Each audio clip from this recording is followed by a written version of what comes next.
हर हर महादेव सीजल की 42 डेज़ की target series में आपका स्वागत है। ये है आपका डे 11।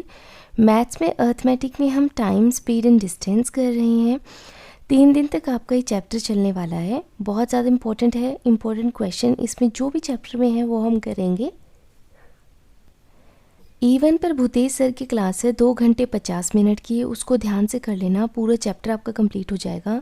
अभी 3 दिन ये चैप्टर चलने वाला है, तो बाकी की चीज़ें क्या है प्रीवियस ईयर वाली, वो क्वेश्चन जो टीसीएस में पूछे गए हैं उन सबको हम बाद में करेंगे। तो पहले आप इस चैप्टर की थ्योरी कर लेना। इस चैप्टर में जो है सबसे ज़्यादा नेगेटिव मार्किंग होने के, सबसे ज़्यादा टाइम लगने के चांस रहते हैं, और ये चैप्टर भी बहुत ज़्यादा इंपॉर्टेंट है, तो आप इसको अच्छे से समय देना। सीजल PYST 2022 में सेक्शनल टेस्ट 10 और 11 करना, 50 क्वेश्चन विद एनालिसिस कर लेना और फिर नोट डाउन कर लेना। 3 घंटे आपको यहाँ पर लग जाएंगे। रीजनिंग में हम सिलोग करेंगे, पूरा चैप्टर, कंसेप्ट, थ्योरी, क्वेश्चन सब चीज़ें हम कंप्लीट करने वाले हैं। बहुत ज़्यादा इंपॉर्टेंट चैप्टर है और मोस्टली बच्चों को इसमें प्रॉब्लम आती ही आती है। 3 दिन की आपकी चलने वाला है सिलोग का चैप्टर।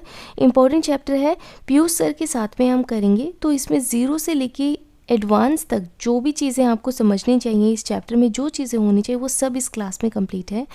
9 घंटे की इनकी क्लास है। हम 3 दिन में करेंगे, यानी कि डेली आपको 3 घंटे की क्लास को करना है, ध्यान से समझना है।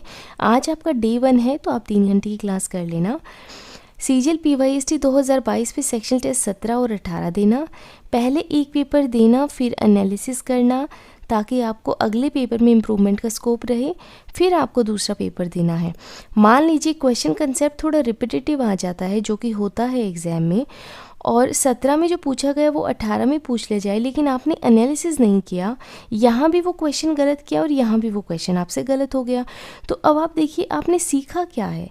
अगर आप दोनों का एक साथ करके एनालिसिस करेंगे तो आप इवैल्यूएट उस चीज़ को कैसे करेंगे। आप अगर इसी पेपर को देकर इसका एनालिसिस कर लें, आपको पता चल जाए कि हाँ जी ये कंसेप्ट है, ऐसे क्वेश्चन को करना है, और फिर नेक्स्ट पेपर देने बैठे और इत्तेफाक ऐसा हो कि वही क्वेश्चन आए, तो आपके लिए बहुत ज़्यादा इम्प्रूवमेंट का स्कोप बन जाता है। इसलिए पहले एक पेपर दें, एनालिसिस करें, फिर आपको दूसरा पेपर देना है। 3.5 घंटे में टारगेट पूरा हो जाएगा।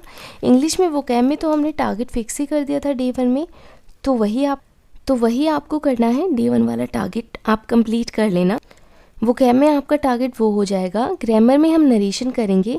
इंपॉर्टेंट है, सिली मिस्टेक हो जाती है, लेकिन इजी भी है, तो बहुत ही प्यारी क्लास मैं आपको बताऊंगी। डियर सर की 1 घंटे 36 मिनट की क्लास है। ये क्लास आपके लिए बहुत ही ज़्यादा इंपॉर्टेंट है। इसको आप करना, आपको डायरेक्ट इनडायरेक्ट समझ में आ जाएगा। सीजल PYST 2022 में सेक्शनल टेस्ट 17 और 18 आपको करना है। 50 क्वेश्चन विद एनालिसिस करना, पहले एक टेस्ट देना, फिर एनालिसिस करना, फिर दूसरा टेस्ट देना। 2 घंटे आपको यहाँ पर लग जाएंगे। जीके में, स्टैटिक में, पॉलिटी मैंने आपको बोला कि हम पॉलिटी मेन बुक से करेंगे। 3 दिन के अकॉर्डिंग मैंने आपको डिवाइड करने के लिए भी कहा, और आपने डिवाइड कर भी लिया होगा। टेलीग्राम पर इसकी मेन बुक की PDF है। मेन बुक की PDF आपको कंप्लीट मिल जाएगी, और जो है सेक्शन वाइज में मिल जाएगी। तो आप सेक्शन वाइज PDF में जाओगे तो आपको पॉलिटी के 50 से 60 पेज में सारी चीज़ें कम्प्लीटली मिल जाएंगी, नोट्स वगैरह, जिसमें चैप्टर वाइज आपको डिवाइड कर रखा है। बहुत ही प्यारी बुक है। मैंने इसको 6 से 7 बार रिवाइज़ किया था और जीके में मेरे काफ़ी अच्छे नंबर आए। आप इस बुक को ध्यान से कर लेना। 3 दिन के अकॉर्डिंग डिवाइड किया था। आज आपका डे 2 है, तो आप रिवाइज़ करना। और साथ ही सीजल PYST में सेक्शनल टेस्ट आपको देना है 5 नंबर, 25 क्वेश्चन विद एनालिसिस करना। 2.5 घंटे हो जाएंगे। ऑलरेडी हमारे 10 दिन हो चुके हैं इस टारगेट सीरीज़ के। ये आपका डे 11 है। 42 डेज़ तक ये टारगेट सीरीज़ चलने वाली है। अगर आप रिपीटर हैं, अगर आपने सिलेबस कंप्लीट कर रखा है, अगर आपने 1 टाइम मैथ्स कर रखा है और बाकी सेक्शन आपने नहीं भी कर रखे हैं, तो भी आप इन 42 डेज़ में बहुत कुछ सीख सकते हैं और आपकी बहुत सी इम्प्रूवमेंट हो जाएगी। तो अच्छे से टारगेट को पूरा करिए। कोई डाउट आता है तो मुझे कमेंट्स में बताइए।